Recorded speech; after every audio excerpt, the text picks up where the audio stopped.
క్రీస్తునాథుని యందు ప్రియ సహోదరి సహోదరులారా, పాస్కా కాలంలోని 6 ఆదివారాల తర్వాత ఈ 7వ ఆదివారం నాడు మనము క్రీస్తు మోక్షారోహణ మహోత్సవాన్ని కొనియాడుతూ ఉన్నాం. యేసు ప్రభు పునరుత్థానుడైన తరువాత 40 రోజుల పాటు ఈ భూమి మీద సంచరిస్తూ పలు పర్యాయాలు తన అపోస్తులులకు శిష్యులకు దర్శనమిస్తూ వారికి అనేక విషయాలను బోధిస్తూ తాను సజీవుడనని వారికి నిరూపించుకుంటూ లేఖనాలలో తన గురించి వ్రాయబడిన విషయాలన్నీ కూడా వారికి మరొక పర్యాయము వివరిస్తూ వారితో పాటు భుజిస్తూ వారిని బలపరుస్తూ దృఢపరుస్తూ ఆఖరికి 40వ దినాన వారి సమక్షంలోనే ఆయన మోక్షారోహణం అవడం గురించి మనము ఈ పండుగ నాడు ప్రత్యేకంగా ధ్యానిస్తూ ఉన్నాం. మరి ఈ మోక్షారోహణ మహోత్సవము మనకు ఇచ్చేటువంటి సందేశాలను మనము ఈరోజు గ్రహించటానికి ప్రయత్నం చేద్దాం. ప్రియ సహోదరి సహోదరులారా, యేసు మోక్షారోహణం ఆయన తన శిష్యుల నుండి తన యొక్క అపోస్తుల నుండి దూరంగా వెళ్ళిపోయారు. వారి కంటికి కనబడకుండా ఆయన దూరంగా వెళ్ళిపోయారు అనే విషయాన్ని కాదు మనకు సూచించేది. యేసు మోక్షారోహణం ఆయన ఇంకొక విధంగా తన శిష్యులతో ఉన్నారు అని, వారిని బలపరుస్తూ ఆయన వారికి తోడుగా ఉన్నారు అనేటువంటి విషయాన్ని కూడా మనకు తెలియజేస్తుంది. మార్కు సువార్త 16వ అధ్యాయము 20వ వచనంలో ఈ విధంగా చదువుతాం. పిదప శిష్యులు వెళ్ళి అంతటా సువార్తను ప్రకటించిరి. ప్రభువు వారికి తోడ్పడుచు అద్భుతముల ద్వారా వారి బోధ యథార్థమని నిరూపించుచుండెను. ప్రియ సహోదరి సహోదరులారా, ప్రభువు మోక్షారోహణమైనప్పటికీ కూడా వారి కంటికి అంతకు మునుపులా కనబడకపోయినప్పటికీ, భౌతికంగా వారితో ఉండకపోయినప్పటికీ కూడా ఆయన వారికి తోడ్పడుతూనే ఉన్నారు. వారి యొక్క కార్యములను ఆయన ఆశీర్వదిస్తూనే ఉన్నారు అనే విషయం మనకు ఇక్కడ తెలియజేయబడుతుంది. కాబట్టి ప్రియ సహోదరి సహోదరులారా, యేసు మోక్షానికి వెళ్ళడం అంటే శిష్యులకు దూరమైపోవడం అనేటువంటి ఆ భావాన్ని మన మనసుల్లో నుంచి తీసివేయాలి. యేసు ప్రభు ఎల్లప్పుడూ మనతో ఉంటాను అనేటువంటి వాగ్దానం చేసి ఉన్నారు. ఆ వాగ్దానాన్ని ఆయన ఇంకనూ మనతో ఉంటూ నిలబెట్టుకుంటూ ఉన్నారు అని మనము గ్రహించాలి. అయితే ఈ దినాన మనము యేసు ప్రభు మోక్షానికి వెళ్ళడం వెనుక ఉండేటువంటి పరమోద్దేశాలను 3 వాక్యం ద్వారా తెలుసుకోవడానికి ప్రయత్నం చేద్దాం. 3 ముఖ్యమైనటువంటి ఉద్దేశాలు ఆయన మోక్షారోహణం వెనుక ఉన్నట్లుగా మనము గ్రహించగలము. మొట్టమొదటి ఉద్దేశము యోహాను సువార్త 14వ అధ్యాయము 3వ వచనంలో మనము ఈ విధంగా చూస్తాం. నేను వెళ్ళినచో మీకు ఒక నివాసమును సిద్ధపరచి మరలా వత్తును. నేను ఉండు స్థలముననే మీరును ఉండునట్లు మిమ్ములను నా యొద్దకు చేర్చుకుందును. ప్రియ సహోదరి సహోదరులారా, యేసు ప్రభు యొక్క మోక్షారోహణ మొదటి ఉద్దేశం ఏమిటి అంటే ఆయన ఉండే చోటనే మనము కూడా ఉండాలి అనేటువంటిది ఆయన ఉద్దేశం. కాబట్టి మన కోసం ఒక నివాస స్థలాన్ని సిద్ధపరచటానికి ఆయన మోక్షానికి వెళ్తూ ఉన్నారు అని మనకు ఆయన తన స్వంత మాటల్లోనే తెలియజేస్తూ ఉన్నారు. యేసు మోక్షారోహణం యొక్క మొదటి ఉద్దేశం ఏమిటి అంటే ఆయనను విశ్వసించేటువంటి మనందరము ఆయనతోనే ఉండాలి అనేటువంటిది ఆయన కోరిక. కాబట్టి ఆయన మన కొరకు స్థలాన్ని సిద్ధం చేయడానికి వెళ్తున్నారు అని మనము గ్రహించాలి. ఇక రెండవ ఉద్దేశం యోహాను సువార్త 14వ అధ్యాయము 12వ వచనంలో మనము ఈ విధంగా ఆలకిస్తాం. నేను తండ్రి యొద్దకు వెళ్ళుచున్నాను కనుక నన్ను విశ్వసించువాడు నేను చేయు క్రియలను చేయును, అంతకంటే గొప్ప క్రియలను చేయును. యేసు ప్రభు యొక్క మోక్షారోహణ ఉద్దేశాలలో రెండవది ఏమిటి అంటే, ఆయన మన కంటికి కనబడకపోయినప్పటికీ కూడా, భౌతికంగా మనతో లేకపోయినప్పటికీ కూడా, మనము ఆయన చేసేటువంటి పనులు చేయడం ద్వారా ఆయన యొక్క ఉనికి మనము అనుభూతి చెందగలగాలి, ఇతరులు కూడా అనుభూతి చెందేటట్లుగా చేయాలి.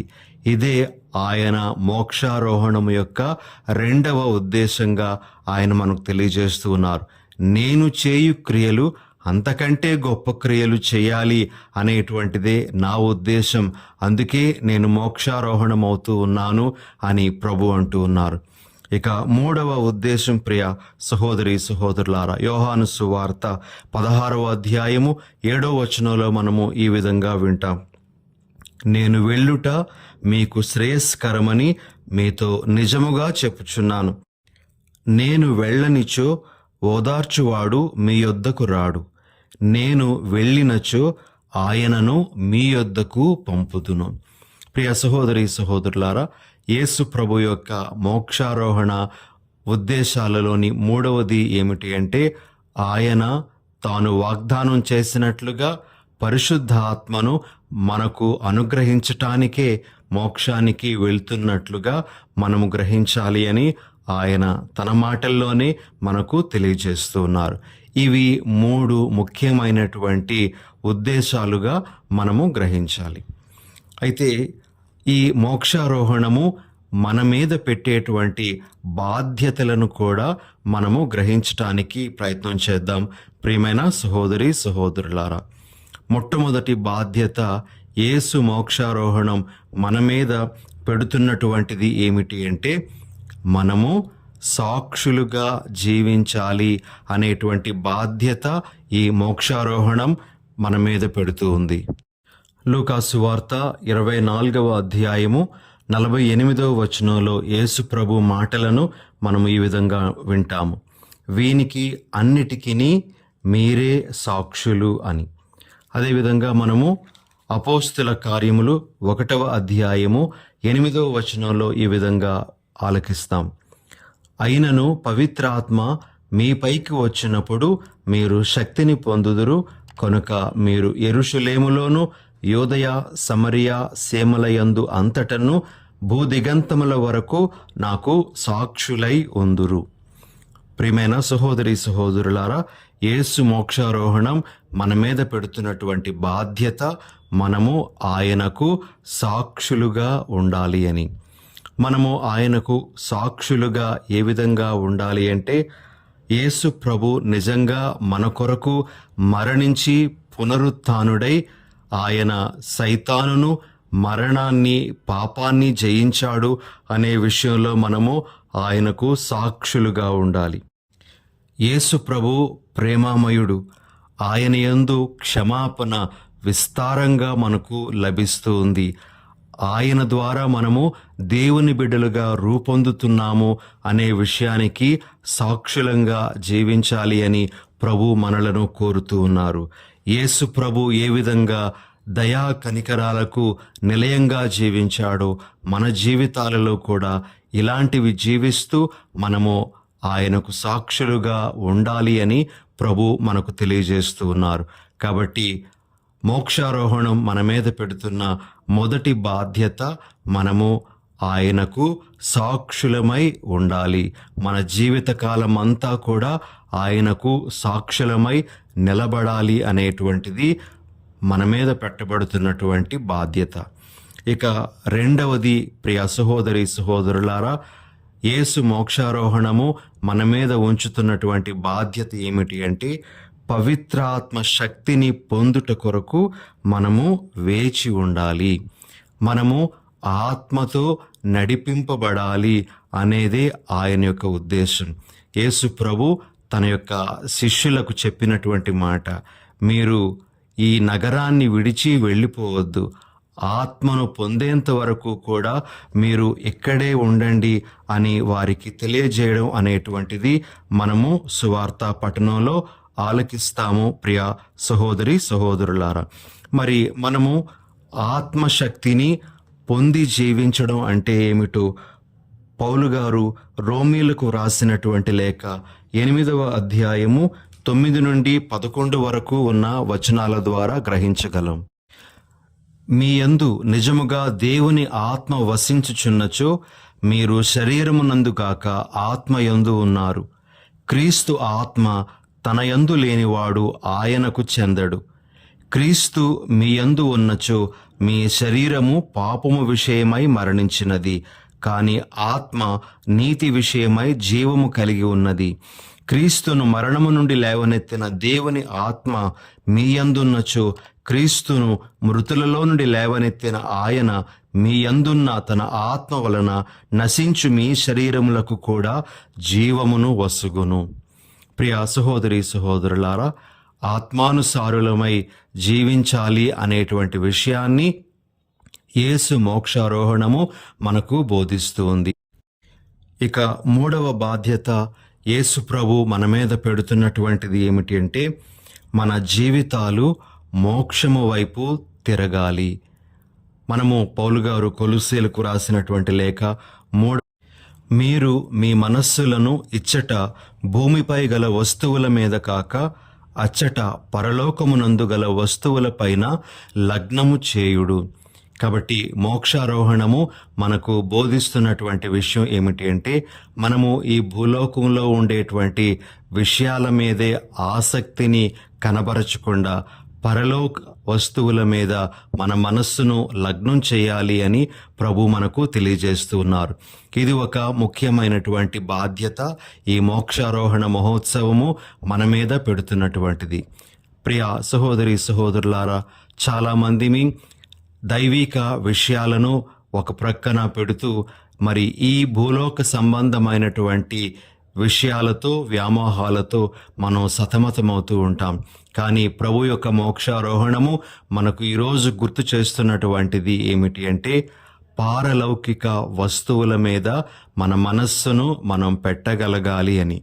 ఈ పండుగ మనకు ఈ బాధ్యతను గుర్తు చేస్తూ ఉంది అని మనం గుర్తించాలి.